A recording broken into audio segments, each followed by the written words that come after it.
மானஸ் பக்கங்கள். Hi friends, இது மாலிகாவின் கேளுங்க கதை கேளுங்க. மானஸ் எழுதிய வானவில் நெஞ்சங்கள், அத்தியாயம் 108. மாதங்கள் கடந்தன. நந்து பிரியாவின் குழந்தைக்கு பெயர் சூட்டு விழா நடத்தி முடித்து வீட்டிற்கு அழைத்து வந்து விட்டனர். நந்துவும் பிரியாவும் கொடுத்திருந்த பெயர்களிலிருந்து அன்விதா என்ற பெயரை தேர்வு செய்தனர் ஆதியும் அஸ்விதாவும். எல்லோரும் வீட்டில் சந்தோஷத்துடன் இருந்தார்கள். பிரியா வந்த பின் நித்யாவின் வேலைகள் இன்னும் வெகுவாக குறைந்துவிட்டன. கிரி அவ்வப்போது விடுமுறையில் வீட்டிற்கு வந்து சென்று கொண்டிருந்தான். அந்த வருடம் முடிந்து அடுத்த வருடத்திற்குள் காலடி எடுத்து வைத்து விட்டான். இப்பொழுதெல்லாம் அவன் பேச்சிலும் செயலிலும் முதிர்ச்சி தெரிந்தன. அந்த வீட்டின் சிறு பிள்ளை அவனின் தோற்றமும் முகமும் கூட மாறிவிட்டது. நன்கு மீசை வளர்ந்து டேய் பையா என்று அவர்களால் அழைக்கப்பட்டவன் ஒரு ஆணவனாக மாறியிருந்தான். இப்போது ஒரு வார விடுமுறையில் வீட்டிற்கு வந்திருந்தான். எல்லோரும் அமர்ந்து தொலைக்காட்சி பார்த்து கொண்டிருந்தனர். எப்போதும் போல் ஆதி நந்துவிடம் இருக்க, அஸ்விதா நவநீதனிடம் இருந்தாள். அன்விதாவிற்கோ தொலைக்காட்சி பார்க்க பிடிக்கவில்லை. எல்லோரிடமும் சென்று அனைவரையும் தொந்தரவு செய்து கொண்டே இருந்தாள். குட்டிமா வா, நாம போய் வெளியில வேடிக்கை பார்க்கலாமா என்று பிரியா அவளை தூக்க முயற்சிக்க வீடே அதிரும்படி கத்தினாள் அன்விதா. வாளு வாளு என்று செல்லமாக அவள் காதை திருகினாள் நித்யா. சத்தம் போட்டு ஊரையே கூட்டுறத பாரு, சமத்தான அப்பா அம்மாவுக்கு இப்படி ஒரு அராத்து என்றாள் செல்ல கோபத்தோடு. கண்களை சுருக்கி அவளை முறைத்தாள் அன்விதா. என்னடி முறைக்கிற? உங்க அப்பாவே என்கிட்ட பயப்படுவாரு, நீ என்ன முறைக்கிற என்று அவளும் பதிலுக்கு முறைத்தாள். அதில் கோபம் கொண்டவள் வேகமாக முரளியிடம் சென்று அவன் மடியில் அமர்ந்து கொண்டு நித்யாவை கை காட்டி அவனிடம் புகார் அளிக்க ஆரம்பித்தாள். இந்த சின்ன வாண்டு என்ன வேலையெல்லாம் பண்ணுது பாருடி என்றாள் சத்யா சிரித்து கொண்டே. இங்க வாயேன், நீ உன்னை என்ன பண்றேன்னு பாரு. உங்க பெரியப்பா கிட்ட போய் கம்ப்ளைண்ட் பண்ணா நான் பயந்துடுவேனா என்றாள் பொய் கோபத்தோடு. அதானே, யாரை பார்த்து என்ன நினைச்சடா குட்டிமானி? அவங்க எல்லாம் உன் பெரியப்பாவுக்கே டஃப் கொடுக்குற ஆளு என்று சொல்லி கொண்டே வந்தான் கிரி. எல்லோரும் சிரித்துவிட அவனை முறைத்தாள் நித்யா. காலேஜ் போய் உனக்கு வாய் அதிகமாயிடுச்சுடா, அதுக்கு முன்ன மட்டும் கம்மியாவா இருந்தது என்று சொல்லிக்கொண்டே சத்யாவின் அருகில் வந்தவன் முழங்காலிட்டு அமர்ந்திருந்த அவள் கையை விலக்கி அவள் மடியில் படுத்து கொண்டான். எப்பொழுதும் அப்படி செய்பவன்தான். ஆனால் இப்பொழுதெல்லாம் வித்தியாசமாக உணர்ந்தாள் சத்யா. அதற்கு காரணம் அவனுடைய தோற்றமா என்று யோசித்தாள். சிறு வயதிலிருந்து தன் முந்தானையை பிடித்து அலைந்தவன், தன் மடியில் வைத்து கொஞ்சி வளர்த்தவன் இப்பொழுது வளர்ந்து நிற்கையில் ஏனோ தள்ளி நிற்க சொல்லி அவள் மனம் சொன்னது.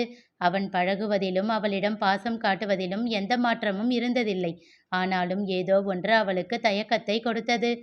சத்யாவின் மடியில் படுத்து தொலைக்காட்சியை பார்த்து கொண்டிருந்தவன் அவள் கையை எடுத்து தன் தலையில் வைத்து கொண்டான்.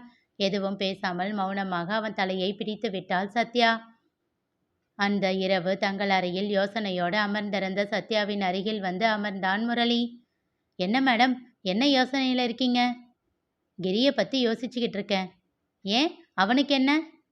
தன் மனதில் இருப்பதை தயக்கமாக அவனிடம் உரைத்தாள் சத்யா. உரக்க சிரித்தான் முரளி. இதைத்தான் நான் அன்னிக்கே சொன்னேன், நாம ஒன்றும் அவனை பெத்த அப்பா அம்மா இல்லையேன்னு. அப்படின்னு நீங்கள் சொன்னது வேற அர்த்தத்துக்கு, எதிர்பார்ப்பை குறைச்சிக்கோ அப்படின்றதுக்காக அது சொன்னீங்க. ஆனால் அவன்கிட்ட எந்த மாற்றமும் இல்லையே, அதே போல தான் பழகுறான். அவனோட மனசும் நடவடிக்கையும் கூட எந்த மாற்றமும் இல்லை. எப்பவும் போல நான் அவன்கிட்ட பேசணும், கொஞ்சணும், சாப்பாடு ஊட்டணும், இப்படி எல்லாத்தையும் எதிர்பார்க்குறான். ஆனால் எனக்கு தான் ஏனோ ஒரு மாதிரி இருக்கு. ஓ, உன் வயிற்றுல பிறக்காததுனால அவனை பையனா உன்னால் பார்க்க முடியலையா? அதுதான் உன்னை தடுக்குதா? சட்டென்று கண்கள் கலங்கிட முரளியை பார்த்தவள், நான் அப்படி நினைக்கிறவளா என்றாள் தழுத்தழுத்த குரலில். இல்லை, அது எனக்கும் தெரியும். ஆனால் உன்னை தடுக்கிறது எது? என்னதான் அண்ணி அண்ணி அப்படின்னு என்னையே சுற்றி சுற்றி வந்தாலும் வேணு, நந்து, நவநீதன் 3 பேரும் ஒரு எல்லையை தாண்டி என்கிட்ட நெருங்கினது இல்லை. வேணு கேட்கவே வேணாம், ஓரடி தள்ளி நின்று தான் எப்பவும் பேசுவான். நந்து கொஞ்சம் அப்படி இப்படி, அவன் கையை பிடிச்சி பேசியிருக்கேன், தொட்டு பேசியிருக்கேன். ஆனால் ரொம்ப கொஞ்சமான தொடுதல் தான். நவநீதன் கொஞ்சம் அதிகம், அவனை செல்லமாக அடிச்சிருக்கேன். நந்துவை விட கொஞ்சம் அதிகமாக நெருங்கி பேசியிருக்கேன், அவ்வளவுதான். ஆனால் கிரி அப்படி இல்லையே. அவன்கிட்ட எப்பவும் எனக்கு எல்லை இருந்ததே இல்லை. அவன் எப்பவும் எனக்கு குழந்தைதான். நீங்கள் சொன்ன மாதிரி அவன் என்கிட்ட இருந்து விலகி போயிருந்தா கூட எனக்கு எதுவும் தெரிஞ்சிருக்காது. எதிர்பார்ப்பை குறைச்சிக்கோன்னு நீங்கள் சொன்னதை ஃபாலோ பண்ணிட்டு அவன்கிட்ட இருந்து விலகி இருப்பேன். ஆனால் இப்போ நடக்கிறது வேற. அவன் இன்னும் பழைய மாதிரியே என்கிட்ட பழகிக்கிட்டு இருக்கான். எனக்கோ இங்கே இருக்கிறவங்களுக்கோ அது தப்பாக தெரியல. ஆனால் வெளியிலேருந்து பார்க்குறவங்க என்ன நினைப்பாங்க? இன்னும் கொஞ்ச வருஷத்துல அவனுக்கும் கல்யாணம் பண்ற வயசு வந்துடும். அவனுக்கு வர்றவ இதையெல்லாம் புரிஞ்சுக்குவாளா? இத பத்தி சொல்லி அவனை என்கிட்ட இருந்து தள்ளி நிறுத்தவும் எனக்கு மனசு வரல. அவனை எப்பவும் போல சேர்த்து வச்சுக்கவும் தயக்கமா இருக்கு. மென்மையாக அவளை அணைத்து தன் தோளோடு சாய்த்து கொண்டான் முரளி. சத்யா, நீ ஏன் இப்படி சின்ன விஷயத்த காம்ப்ளிகேட் பண்ணிக்கிற? இன்னமும் அவன் குழந்தைதான்.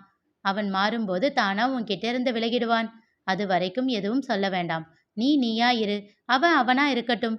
எப்போ அவன் கிட்ட இருந்து விலகணும்னு நான் சொல்றேன். அப்போ நீ இதை பத்தி யோசிக்கலாம். சரியா? அவளோ பதில் சொல்லாமல் சுவற்றையே விரித்து கொண்டிருந்தாள். சத்யா, இங்க பாரு. என்ன ஆச்சு? அவள் கன்னம் பிடித்து திருப்பி தன்னை பார்க்குமாறு செய்தான். என்ன இருந்தாலும் அவன் என்னோட பையன் இல்லதானே. ஒரு கட்டத்துக்கு மேல என்னால உரிமை எடுக்க முடியாதுல்ல. அவன் என் பையனா இருந்திருக்கலாம் இல்ல. இல்லாம போயிட்டானே. முரளியின் மார்பில் சாய்ந்து விசும்பினாள் சத்யா. அவனோ உரக்க சிரித்தான். நான் அழுதுகிட்டே இருக்கேன், இப்போ எதுக்கு சிரிக்கிறீங்க நீங்க? பெத்த பையனாவே இருந்தாலும் ஒரு கட்டத்துக்கு மேல எல்லா அம்மாவாலையும் அவங்க பையனை நெருக்கி வச்சிக்க முடியாதுமா. என்ன, அவங்களுக்கு அதெல்லாம் இன்னும் கொஞ்சம் வயசானதுக்கு அப்புறம் நடக்கும். உனக்கு கொஞ்சம் முன்னாடியே நடக்குது. அவ்வளவுதான் வித்தியாசம் என்று சொல்லி மீண்டும் சிரித்தான்.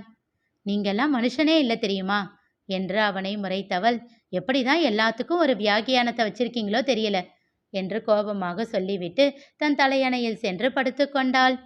இன்னும் சிரிப்பு குறையாமல் முரளியும் படுத்துக்கொண்டான். சிறிது நேரம் கழித்து அவனிடம் திரும்பியவள், நவநீதனுக்கு வயசாகிட்டே போகுது, என்ன முடிவு பண்ணியிருக்கீங்க என்று கேட்டாள். இதுவரை இருந்த இலகுவான முகம் மாறி முரளியின் முகம் கருத்தது. இப்படி அமைதியா இருந்தா என்ன அர்த்தம்? வேதாதான் அவனுக்கு அப்படின்னா அவகிட்ட ஏதாச்சும் மாற்றம் இருக்கா? 2 பேருக்கும் கல்யாணம் பண்ற மாதிரி ஏதாச்சும் சூழ்நிலை உருவாகி இருக்கா? அவ அப்பா ஏதாச்சும் மனசு மாறி இருக்காரா? அப்படி எதுவும் இல்லைனா அவனுக்கு வேற பொண்ணை பார்க்க ஆரம்பிங்க. இப்படி எத்தனை நாளைக்கு இருக்க முடியும்? முரளியோ பதில் எதுவும் சொல்லாமல் இருந்தான். நான் சொல்ல வேண்டியது சொல்லிட்டேன். என்ன பண்ணணுமோ பண்ணுங்க சொல்லிவிட்டு அவள் உறங்க தொடங்கிவிட்டாள். முரளியோ உறக்கம் தொலைத்து அமைதியாக படுத்திருந்தான். என்ன சொல்ல முடியும்? ஏதோ ஒரு எதிர்பார்ப்போடு காத்து கொண்டு இருக்கிறான். அவன் நம்பிக்கை பொய்யாக கூடாது என்று கடவுளிடம் தினம் தினம் வேண்டிக் கொண்டுதான் இருக்கிறான். பெருமூச்சு ஒன்றை விடுத்தவன் தானும் உறங்க தயாரானான். அன்று பங்கில் பதட்டமாக இருந்தான் முரளி. ஆடிட்டர் கேட்ட சிறு தகவல்களை தர பார்க்க அதுவே பிரச்சனையாக வந்து நின்றது. அதனை சரி செய்ய போராடி கொண்டிருந்தான். ஒரே ஒரு பில், அதனை எங்கேயோ தவற விட்டதுதான் அவனை படுத்தி எடுத்து கொண்டிருந்தது. அதனை தேடி கண்டுபிடித்து கணக்கை சரிபார்த்து எல்லாவற்றையும் முதலில் இருந்து புதிதாக செய்து கொண்டிருந்ததில் மிகவும் களைத்து போயிருந்தான். போதாததற்கு அவன் கணக்கை விட்டுவிட்டதால் தியாகராஜன் அழைத்து திட்டியிருந்தார். அந்த கடுப்பில் வேறு இருந்தான் அவன். எல்லோரிடமும் எரிந்து எரிந்து விழுந்து படுத்தி எடுத்து கொண்டிருந்தான். அந்த வேலையே மாலை வரை இழுத்துவிட போதாததற்கு அன்று சனிக்கிழமை என்பதால் தியாகராஜனின் மற்ற ஆபீஸ் கணக்குகளையும் சேர்த்து முடிக்க வேண்டிய வேலை அவன் பாரத்தை கூட்டிவிட்டது. மன அழுத்தம் கூடி போக இறுக்கமான முகத்தோடு அமர்ந்து வேலை செய்து கொண்டிருந்தவனின் அருகில் தேநீரை கொண்டு வந்து வைத்தான் சுரேஷ். அண்ணா, குடிச்சிட்டு வேலையை பாருங்க. எனக்கு தெரியும், போடா என்று அவனை திட்டி அனுப்பினான். அவனோ நகராமல் அவன் கையை பிடித்து இழுத்து அதில் தேநீரை வைக்க அவன் கோபம் மறைந்து செல்லமாக சுரேஷை முறைத்தான். அவன் சிரிக்க முரளியும் சிரித்து விட்டான். அப்பா, இப்படி சிரிச்சுக்கிட்டே இருங்க அண்ணா, இப்பதான் நல்லா இருக்கு என்றான் கிஷோர்.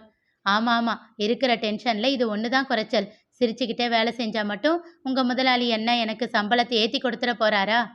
கிண்டலாக அவன் கேட்டுக்கொண்டிருக்கும் போதே உள்ளே நுழைந்தார் தியாகராஜன். என் சம்பளத்துக்காக மட்டும்தான் இங்க நீ வேலை பார்க்குறியா? கோபமான அவர் குரலிலும் இறுக்கமான அவர் முகத்திலும் இருந்து என்ன நினைக்கிறார் என்று புரிந்து கொள்ள முடியவில்லை அவனால். என்ன சொல்ல வரீங்க நீங்க என்றான் முரளி. அடேங்கப்பா, உனக்கு புரியலனா பெரிய விஷயம்தான் என்றார் அவர் நக்கலாக. எது பேசுறதா இருந்தாலும் முகத்துக்கு நேரா பேசுங்க, இந்த ஜாட பேசுறதெல்லாம் வேண்டாம் என்றான் அடக்கப்பட்ட கோபத்தோடு. வெறும் சம்பளம் மட்டும்தான் இங்கிருந்து உனக்கு கிடைக்குதா? அப்படின்னா என்றான் புருவத்தை சுருக்கி. கணக்கு தான் இப்போ எல்லாம் தப்பு தப்பா போகுதே. இங்க இருந்து சம்பளம் மட்டும்தான் கிடைக்குதான்னு யாருக்கு தெரியும்? அவர் கூறியதில் அவன் கோபம் உச்சத்தை அடைந்தது. கைகளை இறுக்கி தன் கோபத்தை கட்டுப்படுத்தினான் முரளி. அண்ணா, என்ன பேசுறீங்க? தெரிஞ்சுதான் பேசுறீங்களா என்றான் கிஷோர் பதட்டத்தோடு. தன் இரு கையில் சென்று அமர்ந்தவர், தெரியுண்டா, தெரியாமலா பேசுறேன்? எல்லாருக்கும் இங்க பணம் தானே அவசியம். அதுக்காக என்ன வேணும்னாலும் பண்ணுவானுங்க. பாசமாவது விசுவாசமாவது. கடைசியில ஏமாந்து நிற்க போறவன் தானே நானு என்று சொல்லிக்கொண்டே அவர் பார்க்க வேண்டிய வேலையை பார்க்க தொடங்கினார். எல்லோரும் அவரையே அதிர்ச்சியாக பார்த்து கொண்டிருக்க முரளி அவன் அமர்ந்திருந்த இடத்திலிருந்து எழுந்து கொண்டான். எல்லாவற்றையும் அப்படியே வைத்தவன் தன் பையை எடுத்துக்கொண்டு அங்கிருந்து கிளம்பிவிட்டான்.